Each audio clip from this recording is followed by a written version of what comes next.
Chapter 12. She fell as she tried to get out of bed. Pulling herself across the floor, Trish managed to get the door open and propped herself in the doorway, calling for help. It didn't take long for the nurse to respond, and with a look of shock, she helped Trish back to bed, scolding her gently. "Why didn't you use the call button? That's what it's there for. You shouldn't have tried to get out of bed by yourself." "But it wasn't there," Trish tried to tell her, but of course it made no sense. "It wasn't there, and someone was in my room." "No one was in your room." The nurse shushed her, tucking her gently back into bed. "I've been out there at the desk all this time. No one's come in or out." "Someone was here," Trish insisted. "Someone was in my room. I saw him go out in the hall."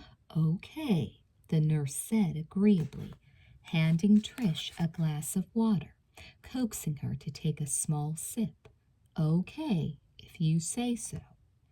Tell me, what did this person look like?" "I don't know."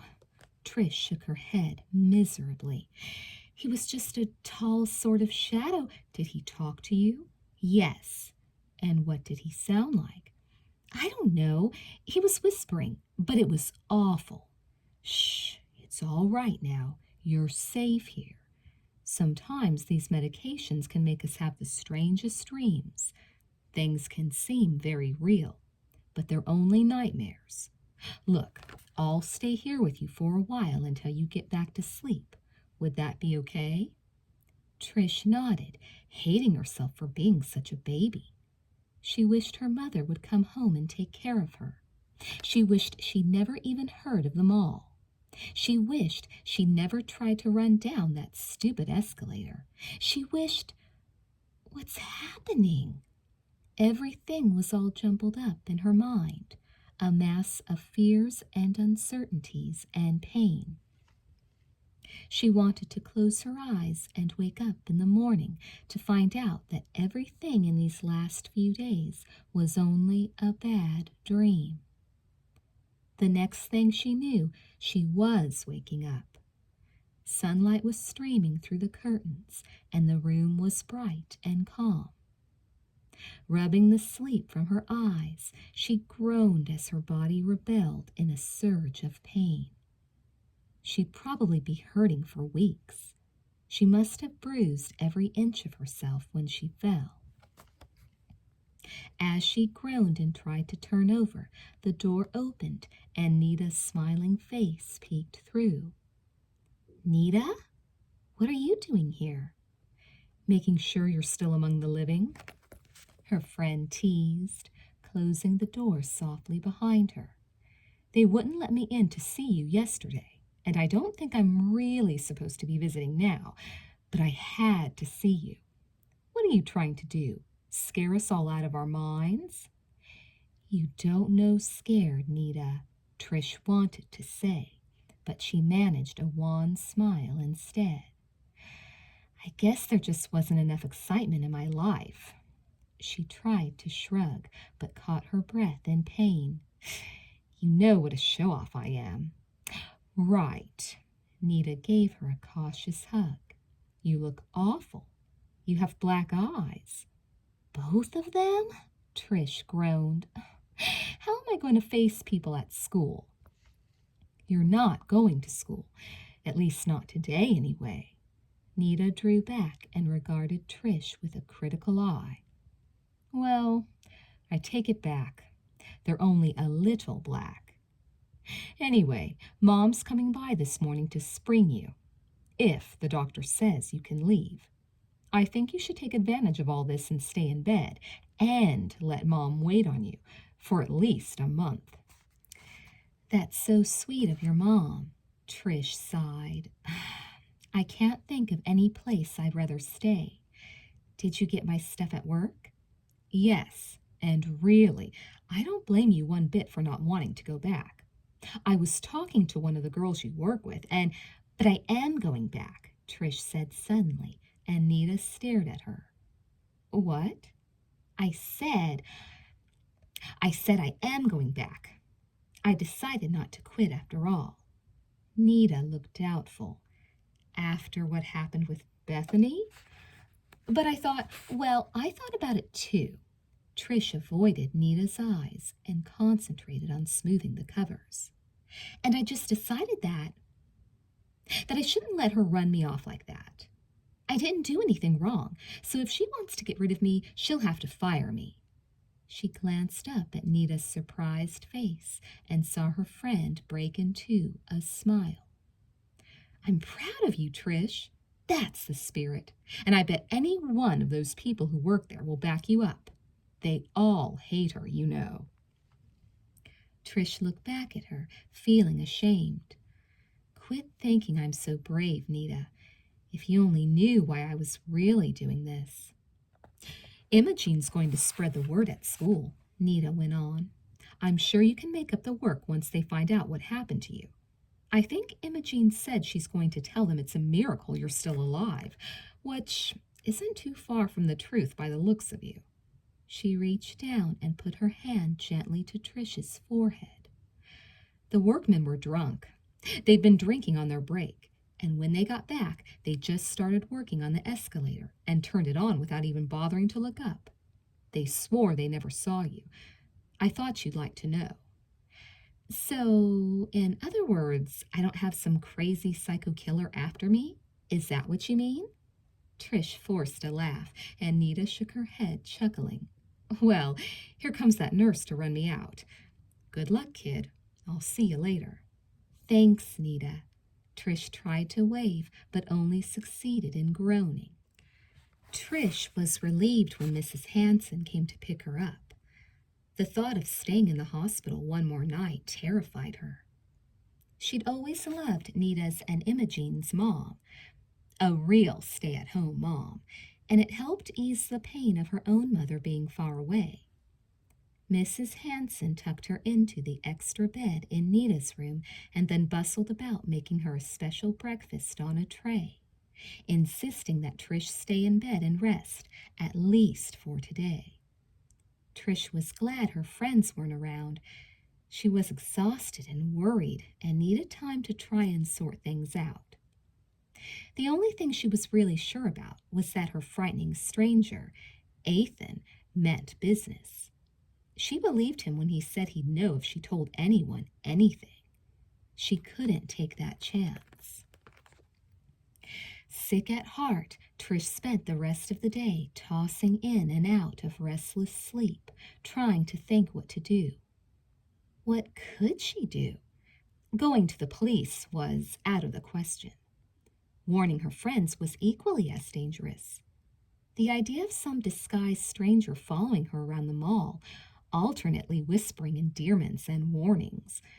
The whole thing seemed like a fantasy, even to her. She could hardly stand to think about Nita and Imogene going to work tonight. Obviously, he was watching them, too. Were they in danger, even at this moment? If she stayed quiet and kept him a secret, would he really leave them alone and not hurt them? And what him had Ethan been talking about? He is not what he seems to be. Someone at school? Storm? Wyatt? Someone else at work? What does that mean? Is he trying to warn me or just trying to scare me? I can't trust anyone. Not anyone. By 6 o'clock, Trish felt like she'd go crazy if she had to stay in bed another second. She was exhausted with thinking, with worrying, with trying to make sense of everything. She was relieved when the Hansons had dinner plans that night. Mrs. Hanson fixed her some soup and hot bread and brought her another tray before they left. Now, we'll be out late, but Nita said she'd try and call you this evening to see how you are. Mrs. Hanson fussed, straightening Trish's covers, plumping up her pillows. Normally I'd tell you to ignore the phone, but if you don't answer, she'll probably have a panic attack. I'll talk to her, Trish smiled. Have a good time. She promised them she'd stay in bed and sleep, but as soon as she heard the car back down the driveway, she painstakingly pulled on some clothes and hobbled into the living room. There was nothing on television that interested her. She found a packet of cocoa mix in the kitchen pantry and put a kettle of water on the stove to boil. She went slowly to the window and peered out through a crack in the curtains. Was he out there, even now, watching the house, knowing where she was? Watching, waiting to see if she kept her mouth shut? Maybe he followed me here this morning. Maybe he's been sitting out there somewhere all day long, just waiting for me to leave. She jerked the curtains shut and fought back sudden tears. I'll never be able to go anywhere again, do anything, without wondering if he's there, without being afraid. She jumped as the phone rang. Once, twice. The telephone was at the other end of the room, and she had to dig it out from beneath a pile of fashion magazines. She could picture Nita standing at the counter at work, shifting impatiently from one foot to the other, frowning, muttering under her breath. She smiled, shaking her head, and picked up the receiver. "Hi, Nita," she sighed. For a moment there was silence, the sound of soft breathing. "How are you, Trish?" the voice whispered. Trish recoiled violently, throwing down the phone, slamming backward into the wall, pressing her hands over her ears to blot out the sound of that voice. "I miss you, but we'll be together very soon." "No!" Trish screamed. "Sleep well, my darling. Sleep well." Chapter 13. She was terrified to stay in the house. She was terrified to leave. Where is he? Calling from the mall? A car? A house right in this neighborhood? How does he know where I am? Crying, Trish picked up the phone, started to dial, then quickly put it down again. He'll know if I call someone. He'll hurt Nita and Imogene. Oh, God, what'll I do? She thought quickly, slipping into her coat, scarcely even realizing what she was doing. She'd slip out the back, sneak through the yard, shortcut between the houses. She'd run down to the corner to the library. The library would be open now, bright and busy, full of people. He'd never think to look for her there. She'd be safe. She wouldn't be alone. She left the light on and turned up the television. The back porch light was already off, so she opened the door just wide enough to squeeze through. The Hansons' backyard was large and overgrown, tangled with shrubbery, closed in with trees. Their garage stood to one side, a storage shed set at the other end. It would be hard for anyone to see her back here, even the next-door neighbors. Taking a deep breath, she limped across the grass and squeezed through an opening between some leafless hedges and the garage. There were clouds tonight, thick strands tangled around a sickly yellow moon. As she ducked down between the houses and came out onto the next block, she paused for a moment to watch the street. There were no cars in sight. The sidewalks were deserted. Dead leaves rattled across the pavement, stirred into life by a cold, raw wind. Trish pulled her collar around her face and lowered her head. She'd thought it'd be easy, that she'd be able to hurry, but she hadn't counted on the pain. Now, as she tried to quicken her pace, every muscle cried out in protest, and the stitches on her chin felt like they were pulling into themselves. She bit her lip and felt tears brimming in her eyes. I have to go on. I can't stay here. She went on through the darkness, starting at each new sound, keeping a sharp eye on the street beside her. Once more, she cut through some neighbors' lawns and sneaked furtively between houses, praying that no one would mistake her for a prowler. When she finally spotted the library up ahead, she fell through the front door with a grateful sob. The light and warmth enveloped her at once, making her weak with relief.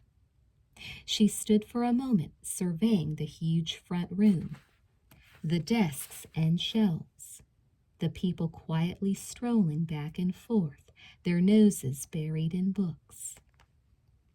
He could be here too, you know. He could be. The thought hit her like a cold fist. She leaned back against a bookshelf and took a deep breath, forcing herself to be calm. Of course he wouldn't be here, she argued with herself.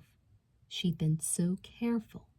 She'd gotten away, and he'd never think to come here. Still, she couldn't help glancing nervously about as she made her way to one of the smaller rooms. She found an unoccupied desk and sat down, keeping her face hidden within the partition walls. She didn't want to get up and find a book. She couldn't have read it even if she wanted to. She just wanted to sit here and be with people and not think about what was destroying her life. She crossed her arms on the desktop and lowered her head.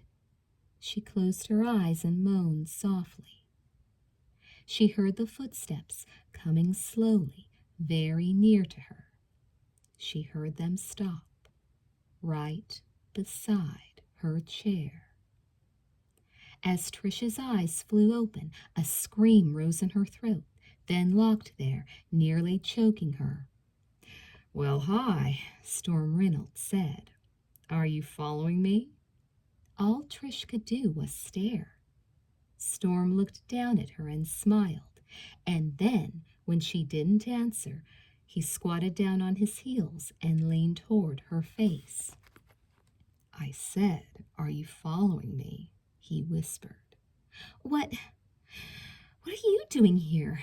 Trish mumbled. "The same thing you are, probably.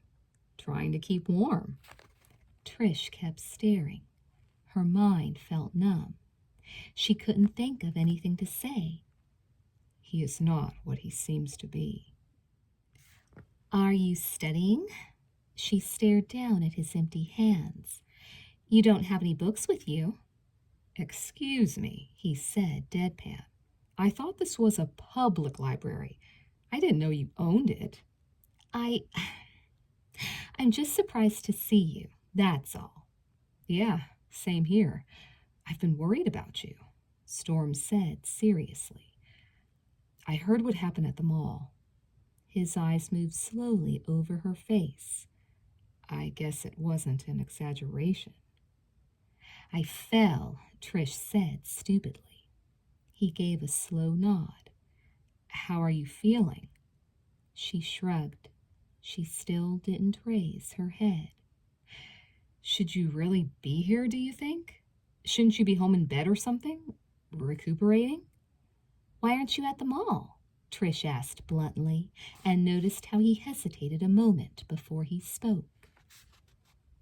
"Hey, isn't it okay if I have a night off once in a while?" He grinned. "Pizza isn't my whole life, despite what you might think." She didn't smile. She turned her head and buried it in her arms. "Hey," Storm said softly, touching her shoulder. "You're beginning to scare me a little. I think you should go home." "No, I can't go home." "Why not?" I don't want to go home." There was a long silence. "You're not reading? You don't look like you're studying. Let me guess. You're still looking for your friend Nita's gloves." Trish suddenly had a wild desire to laugh.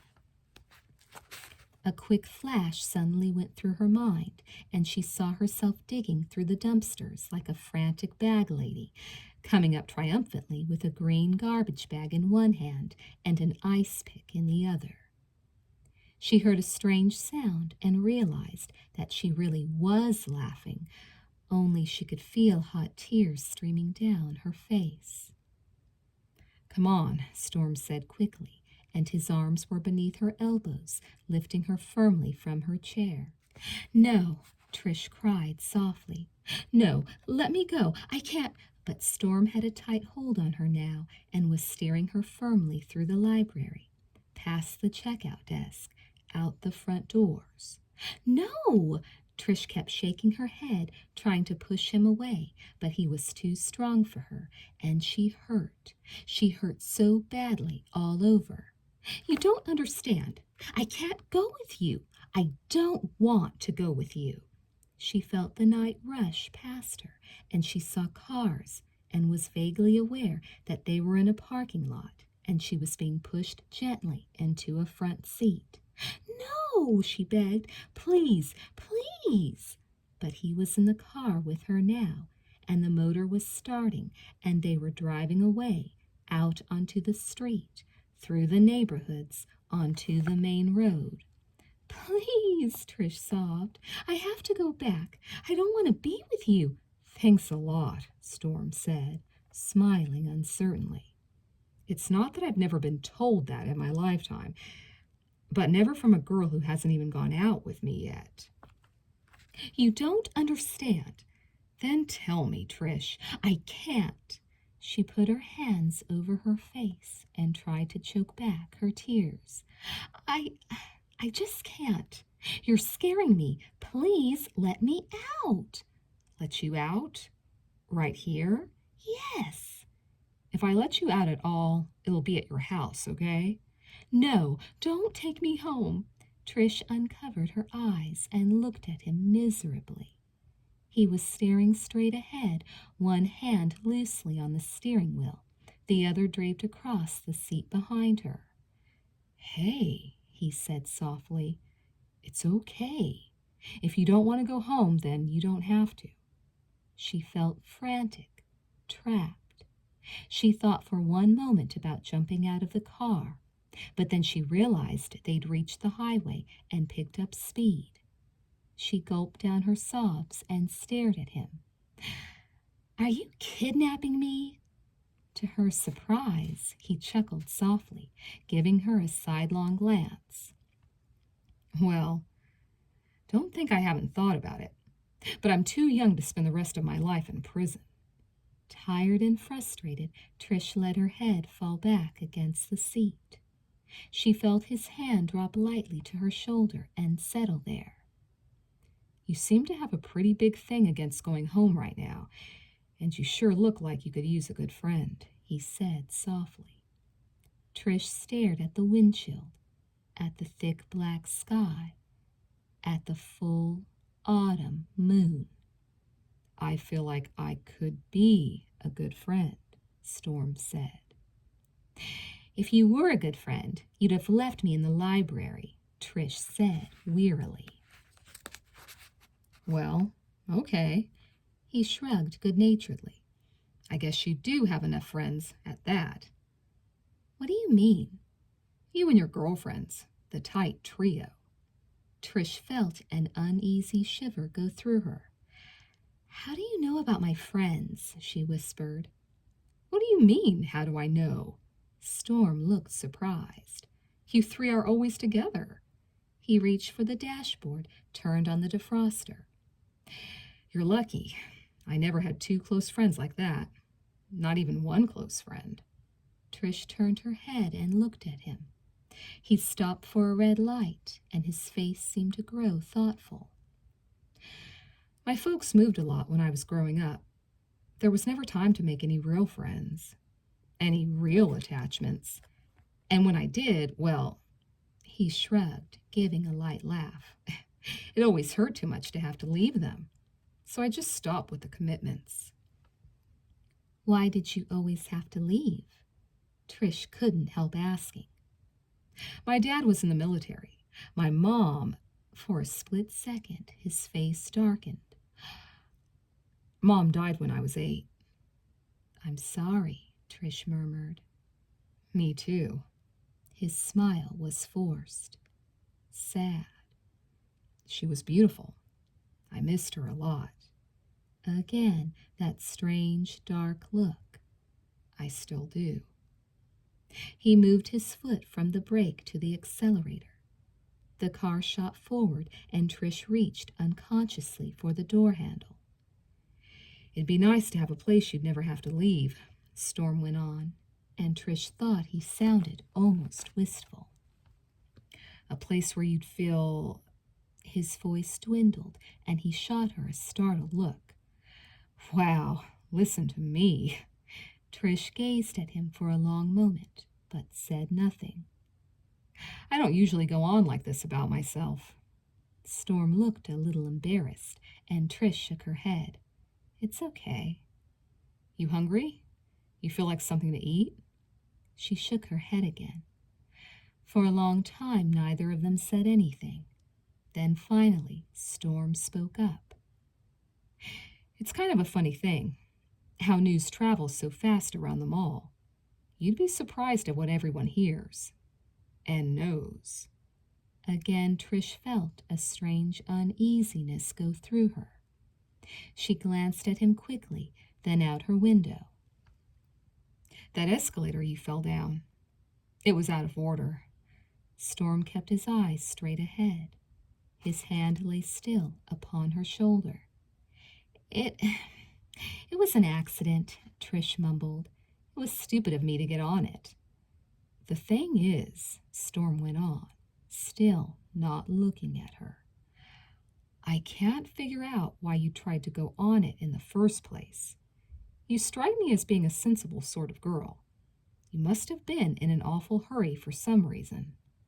Trish stiffened.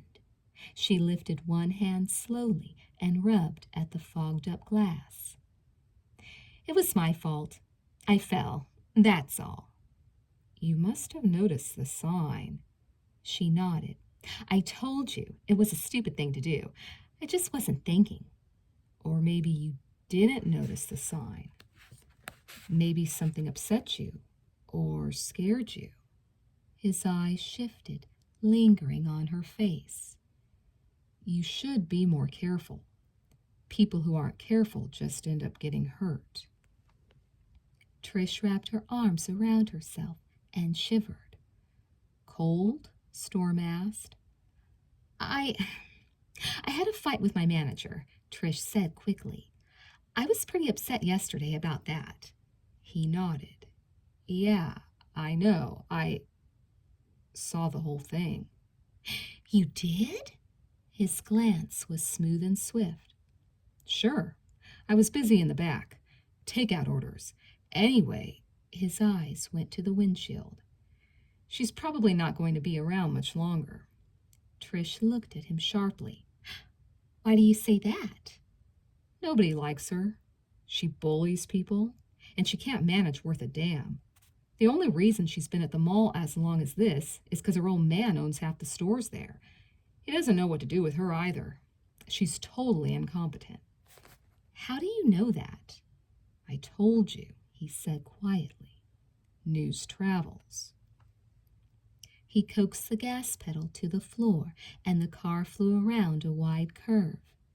Trish caught her breath and put a hand to her throat. But you are going back, aren't you? Storm asked quietly. What did you say? To work. You are going back, aren't you? The pain was worse suddenly.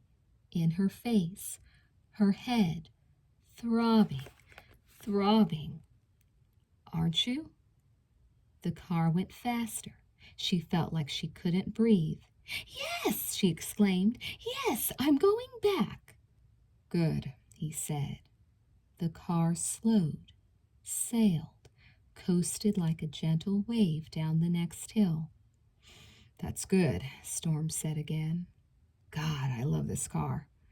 What power. They drove on for several more miles. When Trish felt the car begin to slow down again, she stiffened, instantly alert.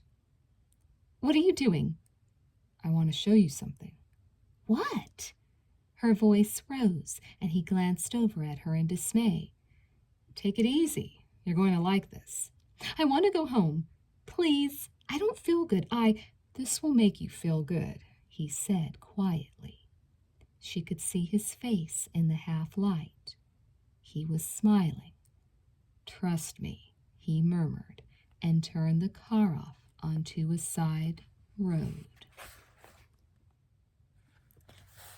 Chapter 14.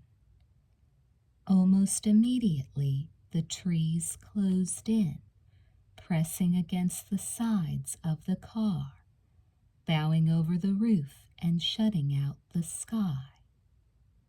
It was almost like being inside a tunnel, and as Trish stared fearfully out the windshield, the only thing she could see was a tiny stretch of gravel road ahead, illuminated by the headlights. "Where are we going?" she demanded. She could feel her panic rising until she felt like she was going to explode. She angled herself into the corner of the seat, one hand on the door handle, the other where the seatbelt fastened. Storm glanced over at her and frowned. "Calm down, will you? I don't share this with just anybody, you know. This is a special place." "Why are you doing this to me?" she blurted out. "I can't stand this." Instantly, Storm hit the brake, twisting toward her in his seat.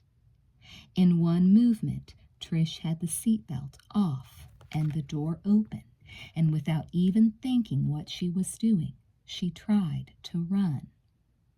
She had no idea where she was going. Still sore from her fall, she struggled through the trees. Branches tore at her face and hair and clawed at her coat. She heard material ripping and was suddenly aware of something warm on her face and neck. She cried out as her hair snagged on a limb and jerked her head backward. With numb fingers, she tried frantically to untangle herself from the trees. "Trish! Trish! Come back here!" She could hear him behind her, gaining every second. He sounded angry, and in her mind she suddenly heard the whisper, that awful, horrible whisper. "He is not what he seems to be."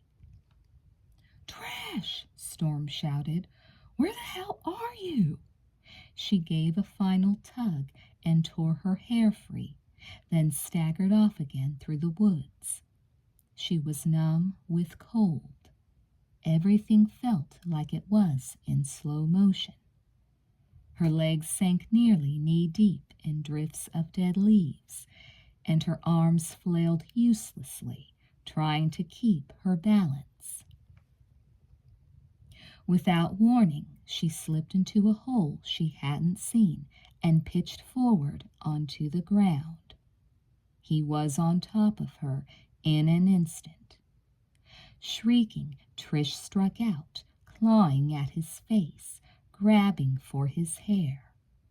She could hear him cursing under his breath and panting for air, and then his sudden surge of strength as he pinned her arms above her head, hard against the ground. "Stop it!" he yelled at her. "Stop it right now! What are you, crazy?" "Don't hurt me!" she screamed. "Please let me go! Please!" She burst into hysterical tears and felt his hold on her immediately loosen. Through a haze of panic and terror, she saw his face hovering above her, his expression stunned. "What is wrong with you?" he mumbled. "What did you think I was going to do?" She couldn't stop crying. Gasping and sobbing, she tried to sit up and felt his arms go around her, pulling her, then holding her against him. "Trish," he murmured. "Trish, What is it? What's wrong? Please don't do anything to me, she begged. Just please take me back.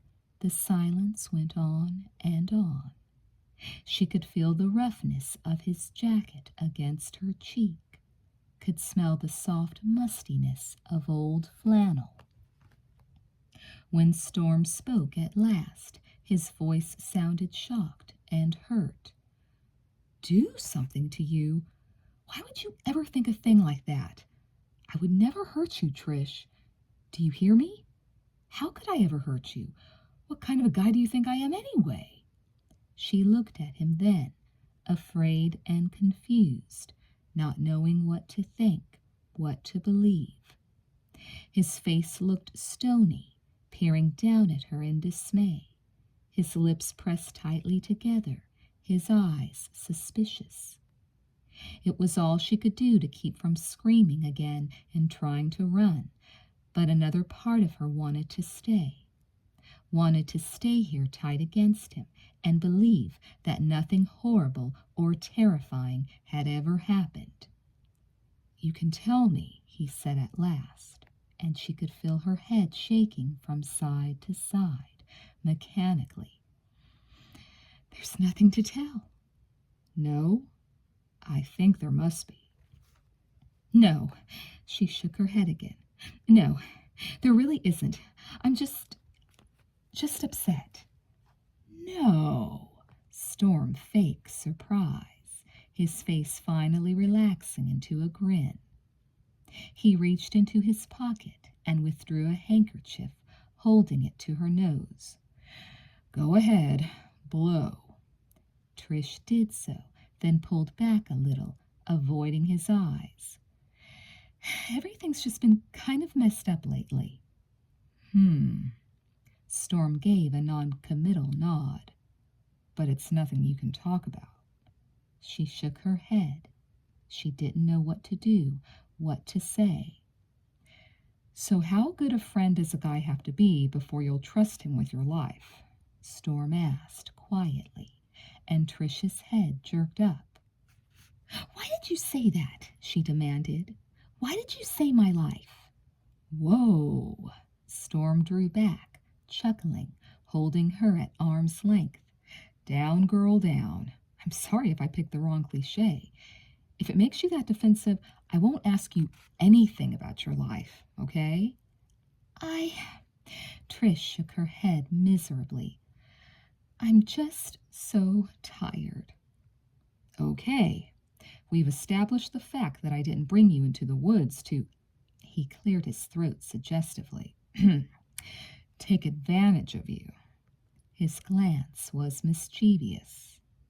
And since you've tried the cross-country run and found it too treacherous in the woods in the dark, and in your condition, Trish could sense a wan smile forming on her lips.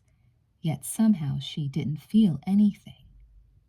Storm stood up and gently pulled her to her feet.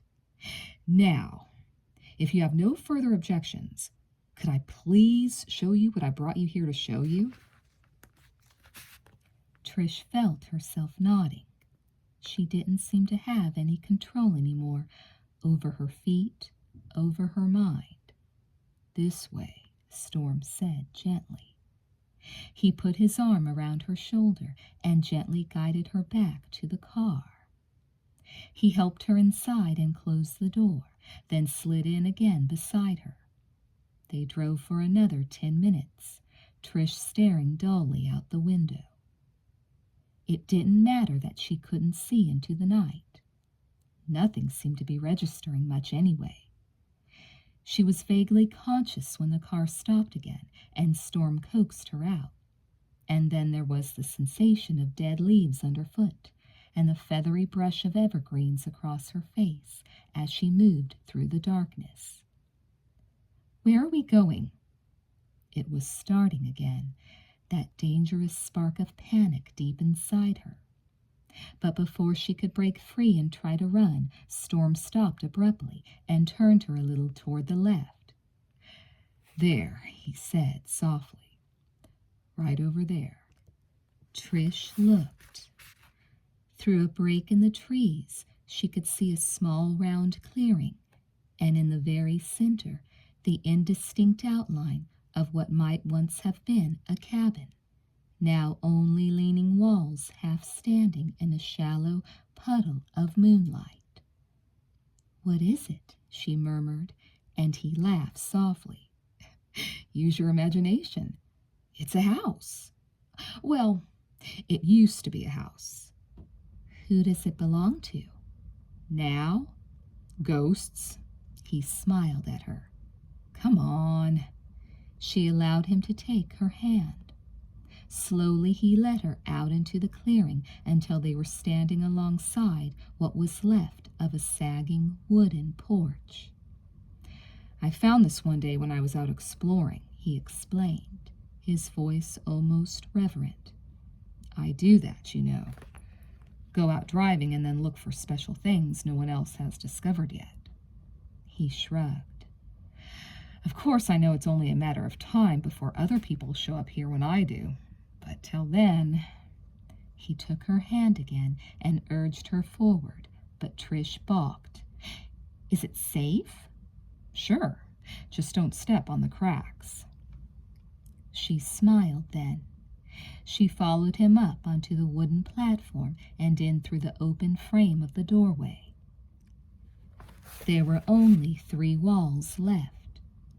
The 4th wall, which gave out onto the back of the house, was entirely gone, leaving in its stead a breathtaking view of the small stretch of field, then the underlying valley bathed in moonglow. Trish drew her breath in sharply. "It's beautiful, really." "I thought you'd think so. Like I said, I wouldn't share this with just anyone." Trish walked to the back of the cabin and stared out across the nighttime scene below.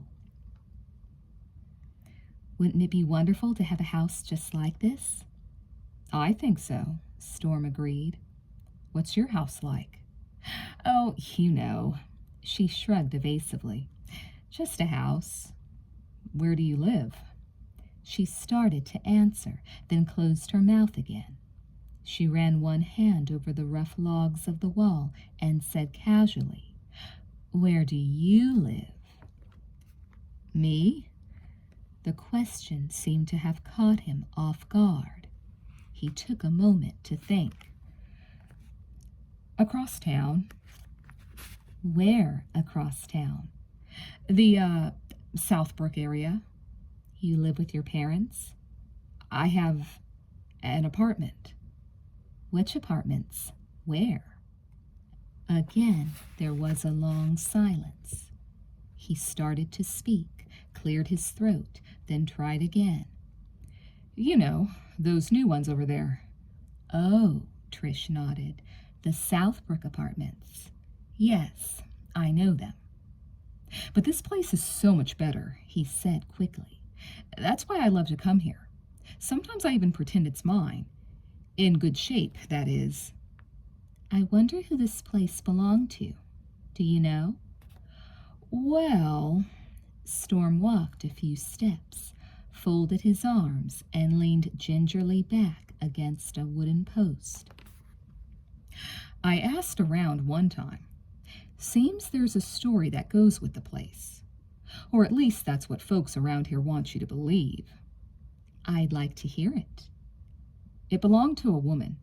She lived here all alone, and it seems she wasn't that popular with the neighbors. Not that there were any close by for her to worry about." Trish turned and looked at him, but his face was bathed in shadows. "Why? What was wrong with her?" "Supposedly she was, shall we say, peculiar." A smile warmed his voice, and he chuckled softly. "Anyway, she had these wild notions that someone was after her, that someone was going to sneak up here to her house during the night and carry her away." Trish's breath caught in her throat. It was hard for her to get the words out. "Who? Who was going to come for her?" "Nobody really knew. Some man, she said. She always mentioned a stranger, but she never said his name. Why, why did she think he was after her? Who knows? Storm's foot scraped on the wooden floorboards, and Trish jumped. Anyway, she hid herself up here and was so scared for so many years that she finally lost her mind. She went insane? Well, that's what people say. The point is, she just disappeared. Neighbors came up to check on her one day, and she was gone. Vanished. The door was open, and a fire was still smoldering in that fireplace over there. Trish looked toward another wall and saw what remained of a stone hearth. They looked and looked, even sent out search parties, but no one ever found her. Some say she went off and killed herself, to get rid of her ghosts once and for all. Storm sighed. And some say, "What?" Trish whispered. That whoever it was she was so terrified of finally did find her after all that time, found her and murdered her, and hid her body so well that no one ever discovered it. The silence was deep and thick and suffocating. Trish felt her skin crawl, and she burrowed deep, deep into her coat. "Why are you telling me this?" she murmured. Storm sounded surprised. "No reason. I just thought you'd be interested in the legend." "I'd like to go back now." Trish. In one swift movement, he'd crossed the room and was next to her, his hands on her shoulders, his head bent low to her own. "Trish, listen to me. I never would have told you if I'd thought it upset you. Come on, it's just an old wives' tale. Nobody really believes in those anymore." She tried to pull away, but he only pulled her closer. "Please," her voice rose. "I just want to get out of here." "Not yet." Storm cut her off, and suddenly he was kissing her, his arms tight around her, pressing her close, and she could feel his lips, warm and soft, tasting hers, trailing down the side of her neck into the sensitive spot on her shoulder. "Stop it!" She slapped him hard. Gasping in horror at her own reaction, she watched as he recoiled in surprise and lifted one palm to his stinging cheek.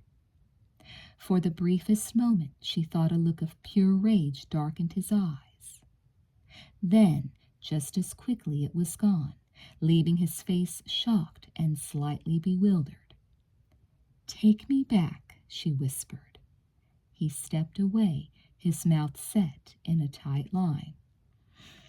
"Okay, lady, you got it." The ride back to town was one of stony silence. Trish kept her gaze riveted on the window, on the darkness streaming by as Storm sped the car through the chilly streets.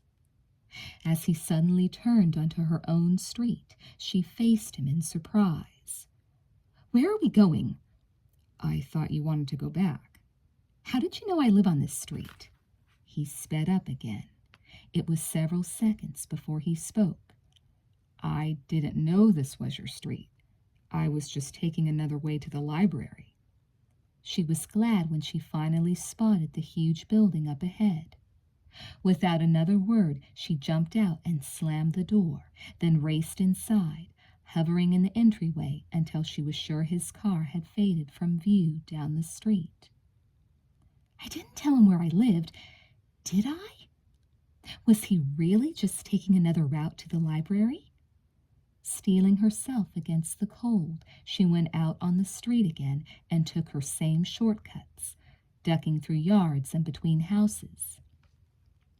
It was possible, she argued with herself, that Storm was telling the truth. It was possible to get to the library by taking her street instead of one of the other main roads. Yet something about it just didn't seem quite right. Such a coincidence that he'd run into her in the library. I've never noticed him there before tonight. She thought about the house in the woods and shuddered. She had these wild notions that someone was after her.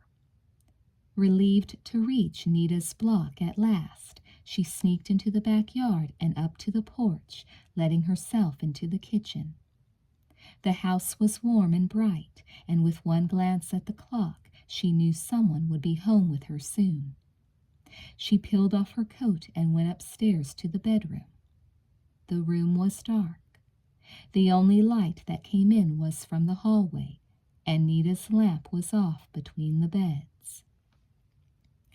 Trish saw that she'd forgotten to close the curtains before she'd left. Now she went over and reached up to pull them shut when something out on the street below made her stop and stare. It was a car. It was parked at the curb directly across the street, and its headlights were off. The sputtering glow from a corner street lamp angled itself down over the car's roof, throwing a pale golden shimmer across the front seat.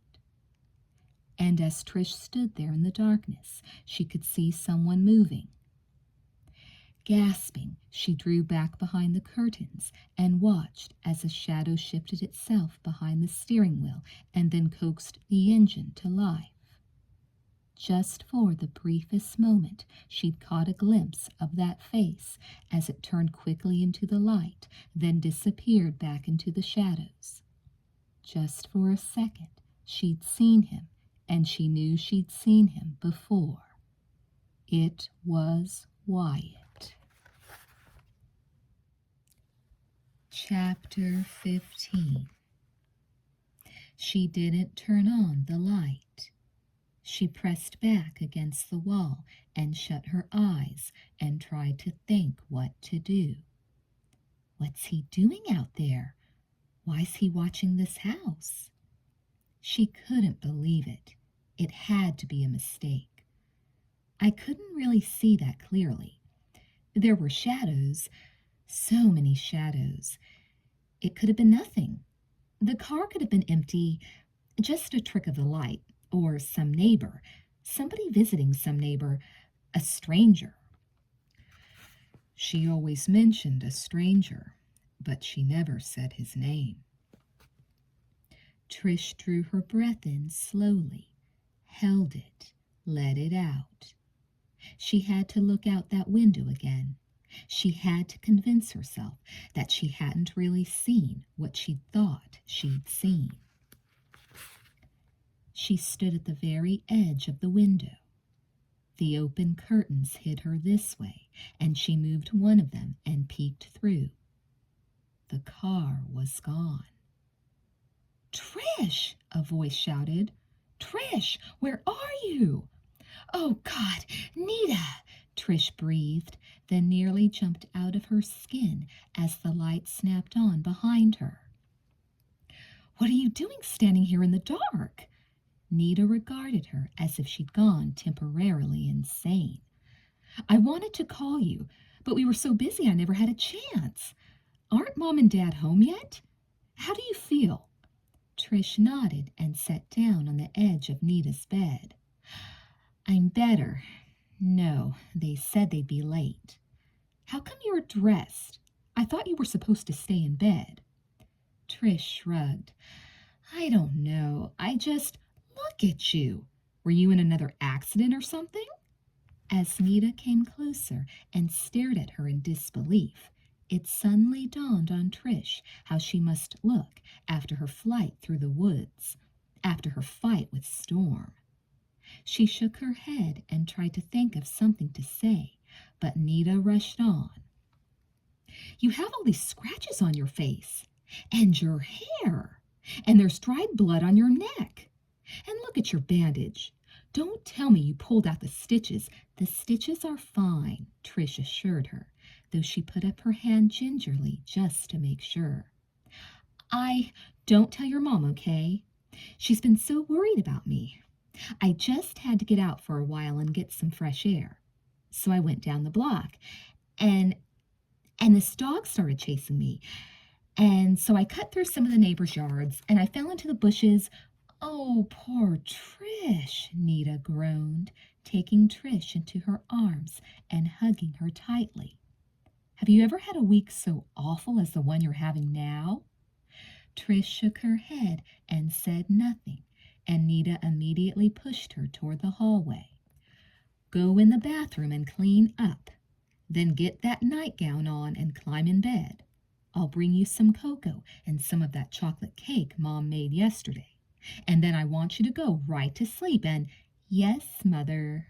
Trish tried to make a joke, but could hardly bring herself to smile. Anita, did you see a car outside when you came home? What kind of car? I don't know, an old one. Nita shook her head. Nope. Why? Are you expecting someone? She didn't notice that Trish didn't laugh. She hurried downstairs to fix their snacks, and uneasily Trish got ready for bed. They were still sitting up talking when Imogene came home. She stood in the doorway and stared hard at Trish, squinting through her glasses. I can't say it's the best you've ever looked, she said truthfully. You missed all the excitement, Nita grinned. Trish went out and got attacked by a dog. Anyone I know? Imogene asked. And how come you're home so late? Nita asked, tossing a pillow at her head. I went to another movie. That film fest they're having at the mall is really very enlightening. Enlightening, Nita nodded at Trish, trying to keep a straight face. Enlightening, don't you know? You should go. Interesting people show up there. What kind of interesting people? Wyatt's been there, Imogene said, and Nita glanced at her sharply. You're lying. I'm not, Imogene declared solemnly. And since he's turned out to be your new project, maybe you should start hanging out where he hangs out. What kind of movies was he seeing? Nita asked curiously. Horror? Race cars? No, I know. Science fiction? Wrong, Imogene said smugly. Old romance classics. Nita's mouth fell open. Now I know you're lying. I most certainly am not. He went the whole week the film fest was going on. You've got to start learning about men, sister dear. Still waters often run very, very deep. Trish looked troubled, but managed to keep her thoughts to herself. It couldn't have been Wyatt outside in that car. Romances. Nita shook her head in awe. Who would ever have figured? He looks so manly. Imogene's tone was matter of fact. I think he looks quite manly and resilient. And he acts so self-sufficient. I like that in a man, don't you? Nita looked uncertain. I'm not sure. I still think he's weird. Well, the feeling's probably mutual. Imogene couldn't hold back a smile. So does anyone care to join me for a movie this weekend? She glanced over at Trish. Trish, are you nodding off over there? If she's not, she should be, Nita said sternly. We shouldn't be keeping her up when she needs to rest. She took a quick sip of cocoa, then added, Oh, I almost forgot, Trish. Bethany wasn't at work today. Trish looked blank. What? You're kidding. Maybe they fired her, Imogene said dryly. I don't think so. Nita set her cup on the nightstand. I mean, if they did, nobody seemed to know anything about it. See, here's the thing. She was supposed to be there, but she never showed up. That's impossible. Bethany would show up for work, even if the world were ending. Trish tried to laugh, but it sounded thin and nervous. Well, something must have happened to her then, Nita said offhandedly, because she sure wasn't there tonight.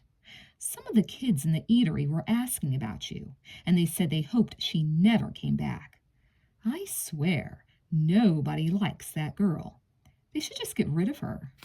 A cold, inexplicable chill snaked its way up Trish's spine. She shivered and hugged her pillow to her chest. Cold? Nita asked. Imogene, turn up the heat, will you? Well, you didn't miss much at school, Imogene said, as Trish stared down at her hands in her lap. This is a good week not to go. There's nothing happening. But I'll be there tomorrow, Trish said, and they both looked at her in surprise. You most certainly will not, Nita informed her. Not in your condition. There's nothing wrong with my condition, Trish said, but her voice was hesitant, her brow furrowed in thought. What was it? She could almost remember something that Storm had said earlier, something about Bethany. I doubt if she'll be there much longer. Trish, Nita waved one hand in front of her friend's face. Hello? Anyone home? I'm sorry, Nita. No school and no work. Yes, work. Trish glanced quickly down to keep Nita and Imogene from reading the alarm in her eyes. I have to go to work.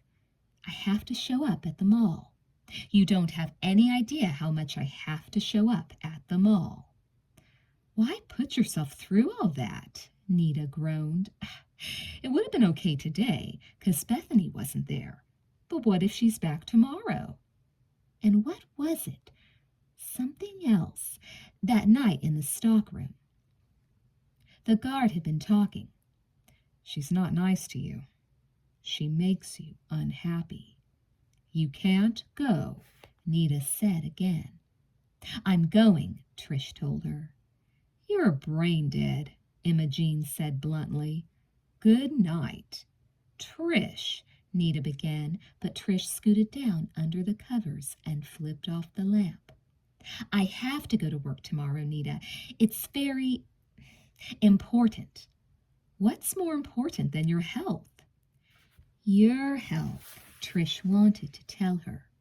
All of our health, all of our lives. But instead she said, Good night, Nita, and pulled the blankets up over her head. She lay there a long, long time, unable to sleep. She kept listening for the sound of a car cruising slowly by in the night. Troubled and restless, she finally got up and stood beside the window, staring mournfully out into the darkness. She could hear Nita breathing deeply and slowly in her bed, lost in the wonderful oblivion of some dream. Trish wondered if she'd ever be able to sleep like that again. She watched the sun rise, and when the alarm went off, she just managed to slide back into bed before Nita woke up. She was glad Nita was so incoherent in the morning. Her friend hardly noticed that Trish was being unusually quiet and unresponsive. Against Mrs. Hanson's better judgment, she insisted on going to school and asked Nita and Imogene to drop her off at the gas station to pick up her car. She promised to meet them at the usual place for lunch, then waved as they went on without her. Her car was parked outside, and after paying and getting her keys, she climbed in and started off. She didn't understand exactly what had been wrong with it. Something electrical, the man had told her, and she made a mental note to tell her mother when she got back from her trip. She rode for several miles, then suddenly realized she'd spent the whole time glancing out the windows and into the rearview mirror. You really are paranoid today, aren't you? You better get hold of yourself before you have a wreck or something. She glanced down at the seat beside her and saw a cassette lying there. Picking it up, she examined it briefly, then frowned. It didn't have a label, and she couldn't remember what kind of music it was. She stuck it into the tape deck and turned up the volume, hoping it was another of Imogene's classical surprises. She could do with a little soothing right now. But it wasn't music that came blasting from the speakers, filling the car, her head, her heart with sudden terror. "You're a naughty girl, Trish," the voice whispered. Yet it was so loud, like a shout, a scream in the close confines of the car, and Trish's hands jerked on the steering wheel as her eyes fastened on the tape deck in unbelieving horror.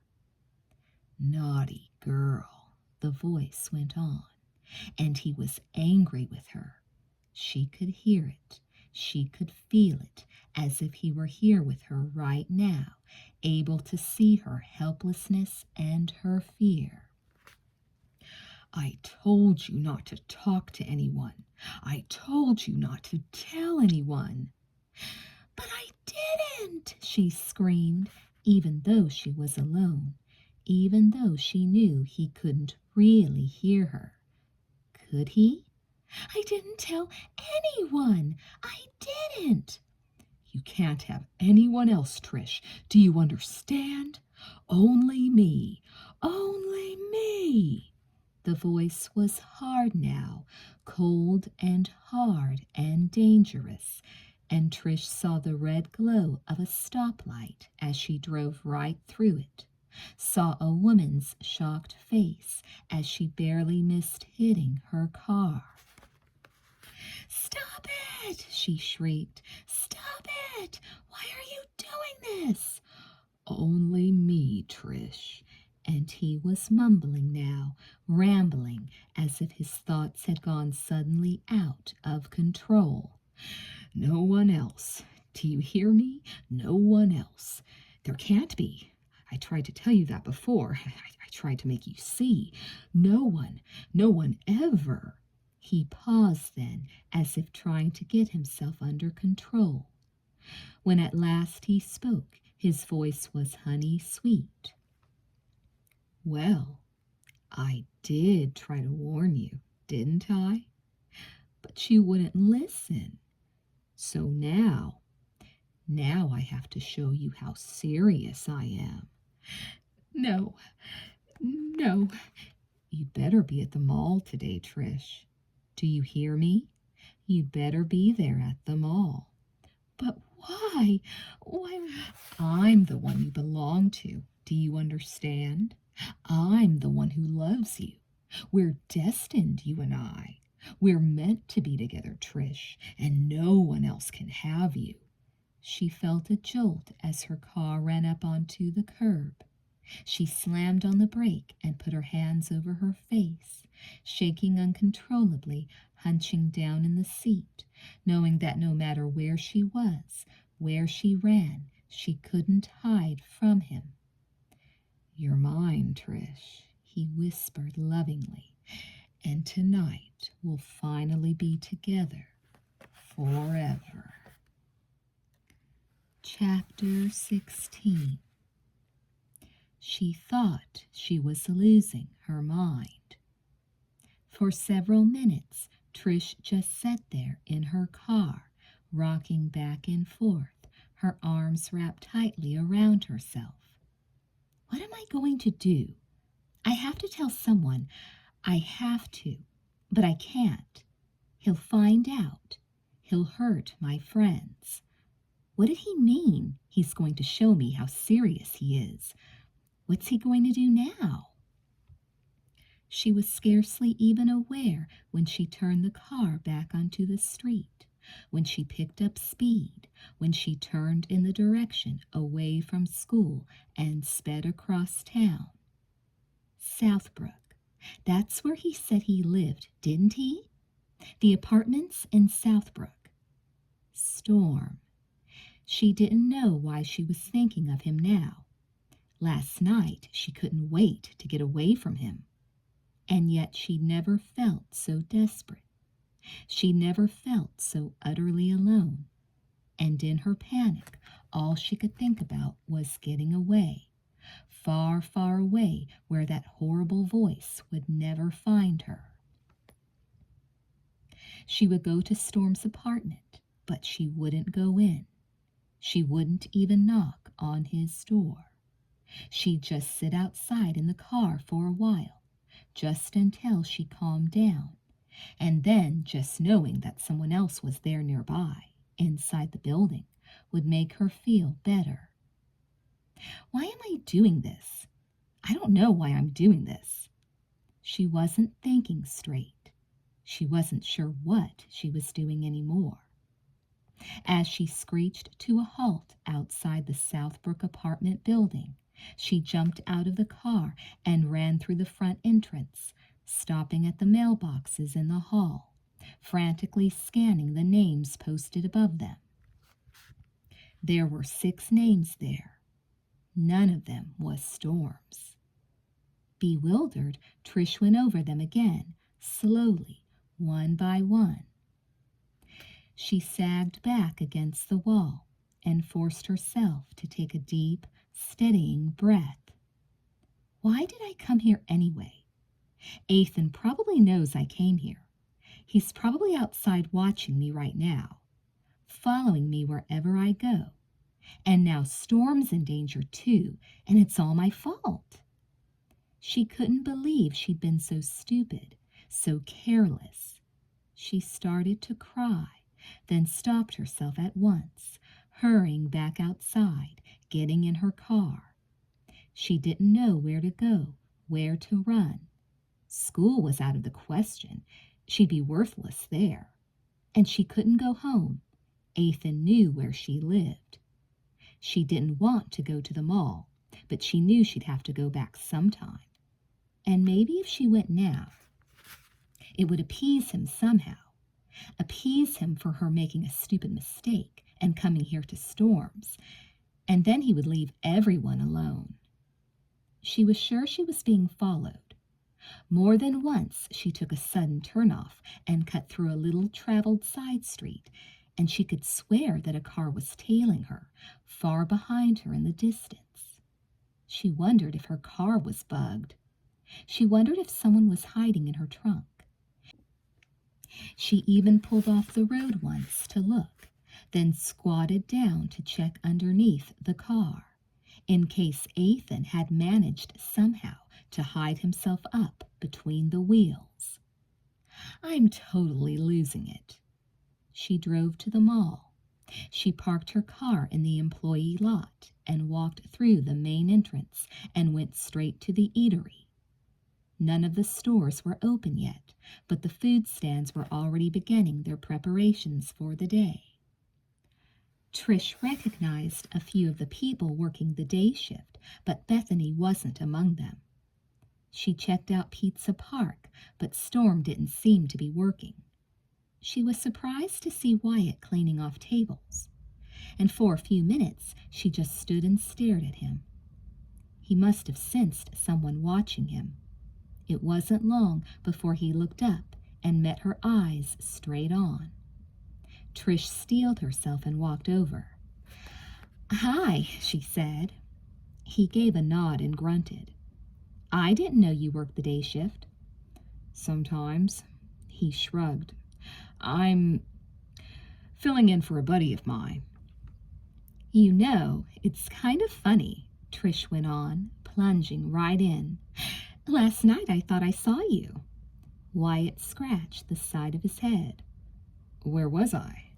"Outside my friend's house." Wyatt's face never changed expression. He shrugged again and flicked his rag over the tabletop. "Yeah? Weird." "It is weird. He really looked like you." "Wow. 2 of us. Can the world stand it?" "Was it you?" she asked bluntly. Wyatt leaned over and moved a chair. He wrung out his rag and wiped again in slow, wide circles. "Probably not. What was I doing?" "Sitting in a car." "Then I guess it wasn't me." Wyatt looked uninterested. "My car got stolen, remember?" Trish stared at him. His eyes slid away, lingered on a spot of spilled ketchup. Slowly he reached down, wiped it up in one quick smear, then just as slowly turned his attention back to her again. "That must have been some accident you had." Trish frowned. "How did you know about my accident?" "Everyone knows about that." He started to move off, then glanced back at her over his shoulder. "If I were you," he said, his eyes narrowing, "next time, I'd take the stairs." Trish bought a cup of coffee and sat down at a table. When the doors of the mall opened at 10, the place filled rapidly with Friday shoppers, and the sidewalk sale officially began. "How strange that I'm sitting here surrounded by all these people, and I'm in more danger than I've ever been before." She didn't know what she was supposed to do. Wait to hear from Ethan again? Wait until something happened to one of her friends? Remembering the voice on the tape made Trish shudder. It hadn't sounded like a warning this time. He was dead serious. Why did I bother to go to Storm's apartment? Especially after Ethan told me not to talk to anyone. I don't know what I was thinking. Ethan probably saw me. Maybe Storm isn't here because Ethan did something to him. A surge of panic came up in her throat. Swallowing hard, she tried to choke it back down, gripping her chair with both hands. Why wasn't Storm's name by the mailboxes? He must have been confused about the apartments. I must have gone to the wrong place. Maybe someone else will be in danger now because Ethan thinks I talked to someone in that building. She couldn't stand to think about that possibility. She leaned over the table and cradled her head in her arms. And what about Wyatt? He said he didn't even have a car, so that couldn't have been him outside Nita's house last night. Why did I think it was him? I hardly even know the guy. Nita's right. He is strange. What could he possibly have to do with me anyway? Trish forced herself to get up and walk. She went entirely through the first level of the mall, and then up to the second, and then to the third. It seemed like every shopper was watching her. She felt hidden eyes peering out from each doorway, from behind every display window. Even the mannequins looked too frighteningly lifelike. He could be anywhere. He could be anyone. As the morning wore on into afternoon, it was obvious that things were as normal as they could be. She saw employees she knew. She saw the elderly security guard trying to comfort a lost child. She even spotted Roger talking to the girl at the information booth. She was still embarrassed by her earlier confrontation with him, but he didn't seem to notice her, so she walked on. By 3, she was exhausted. She tried to convince herself that this was what Ethan had had in mind all along. Not really hurting anybody, but making her suffer the apprehension of wondering if he would hurt anybody.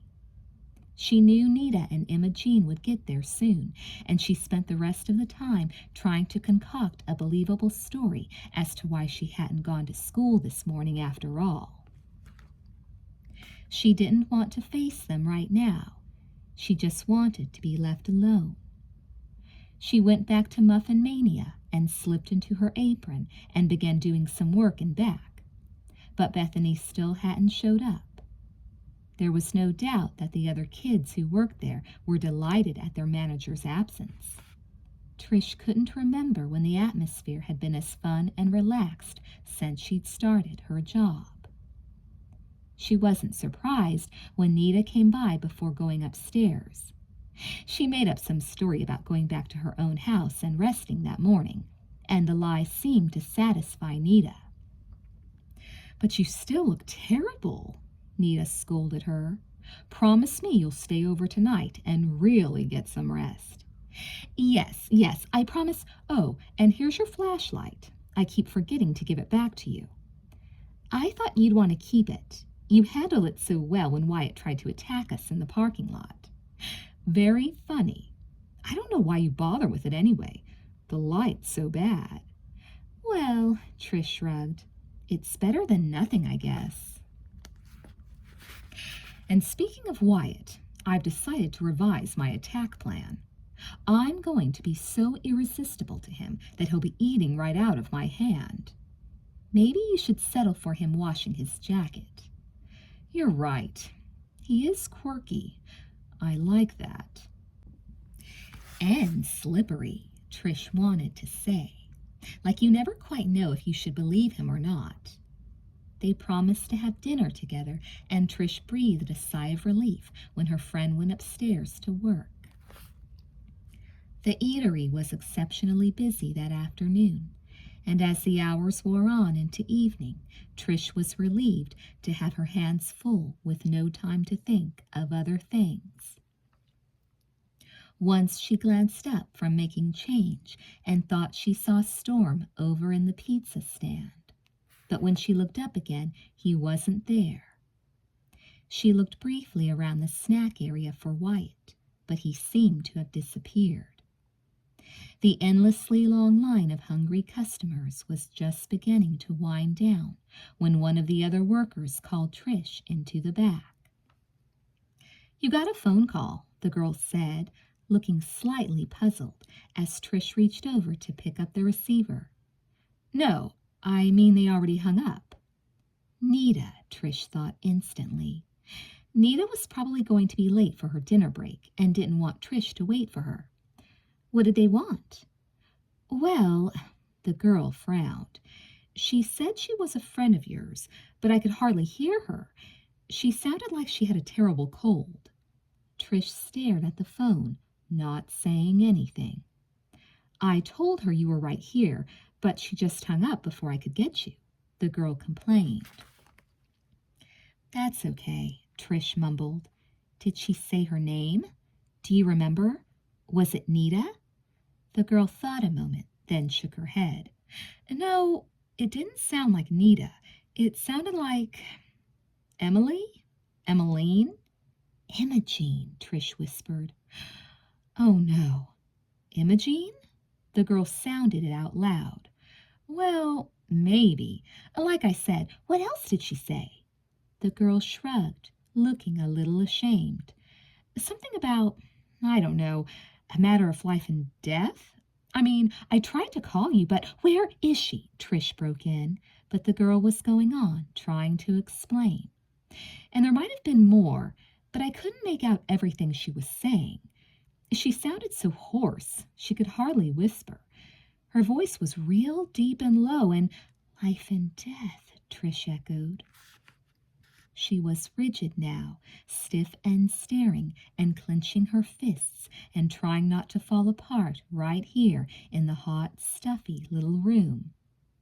"And she said for you to hurry. Where?" Trish demanded. "Where is she?" "I don't know." The girl shrugged apologetically and shook her head. "She didn't say where. She just said—" The girl closed her eyes, thinking hard.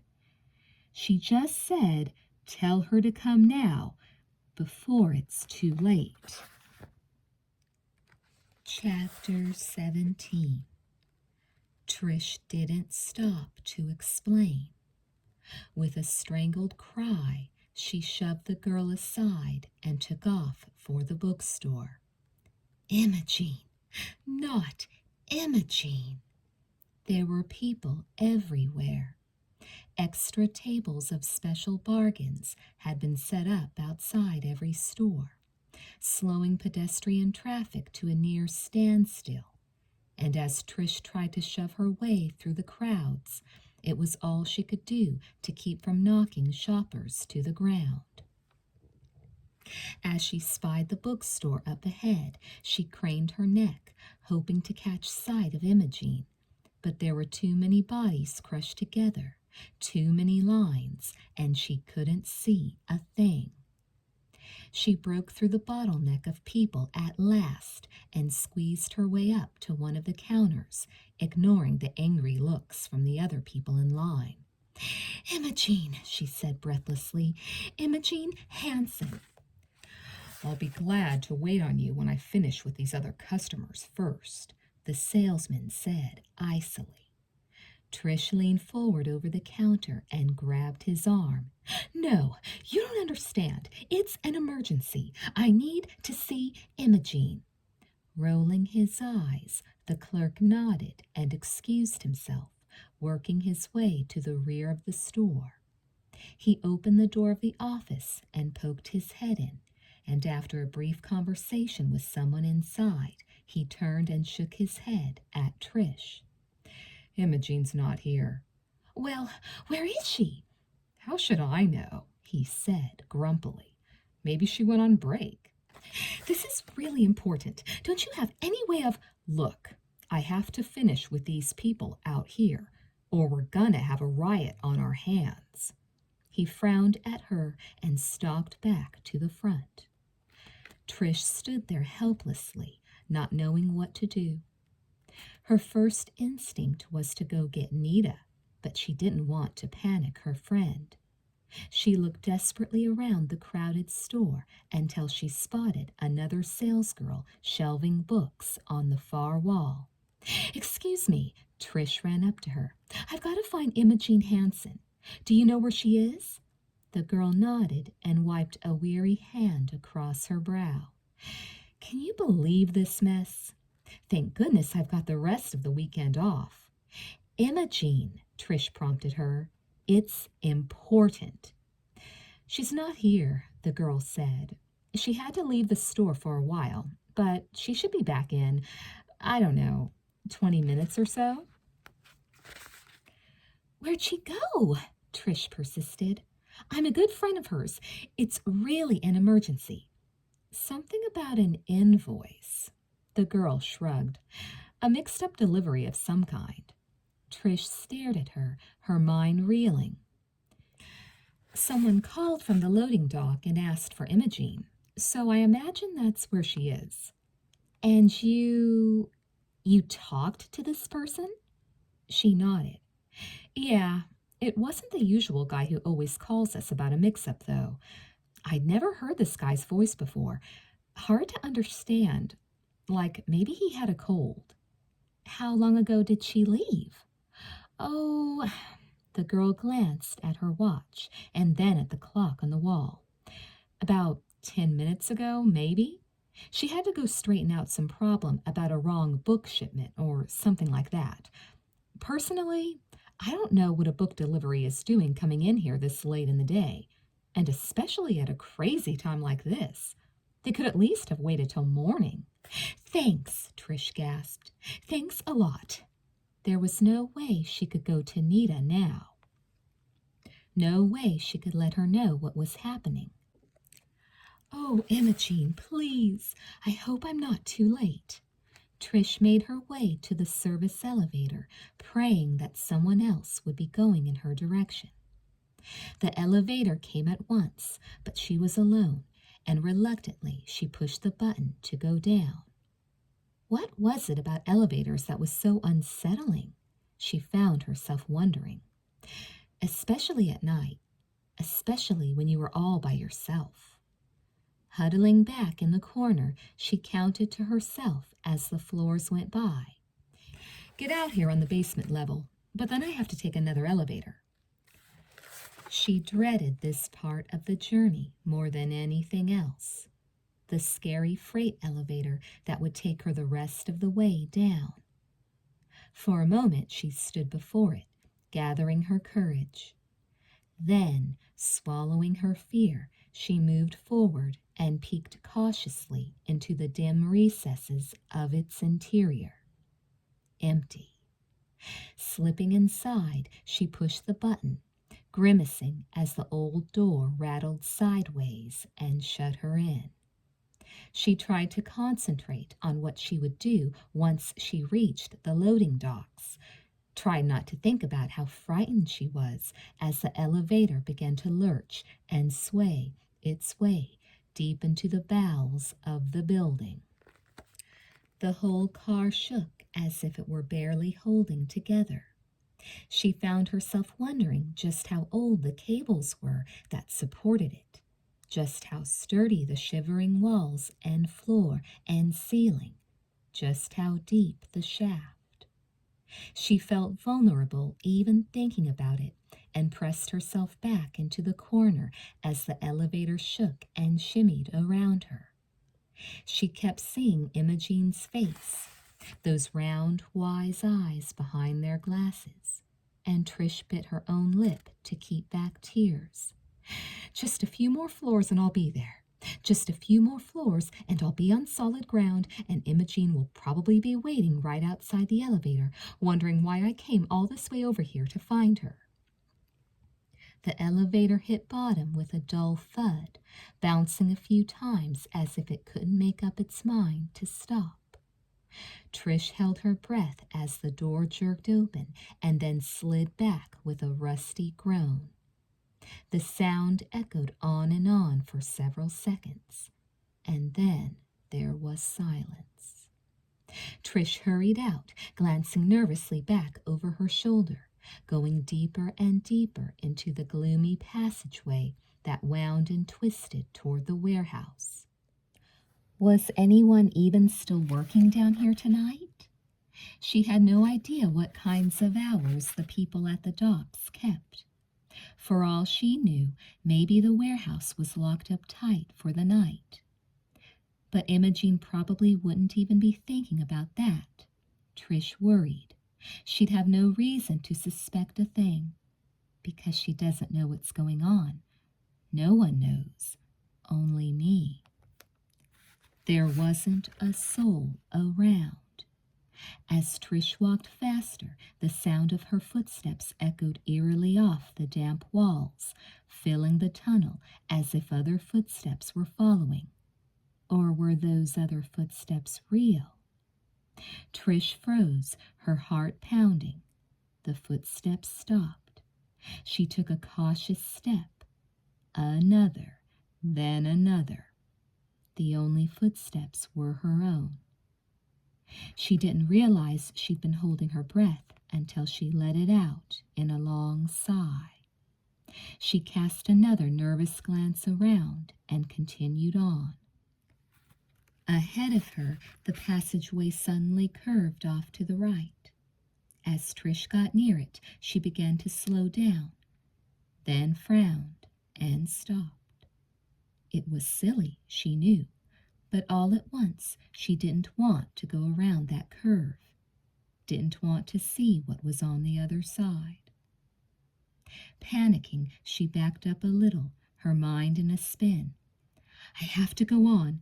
I have to find Imogene. And yet, for just one split instant, she'd had the unmistakable feeling that she shouldn't go around that curve. That something was waiting for her on the other side of the wall.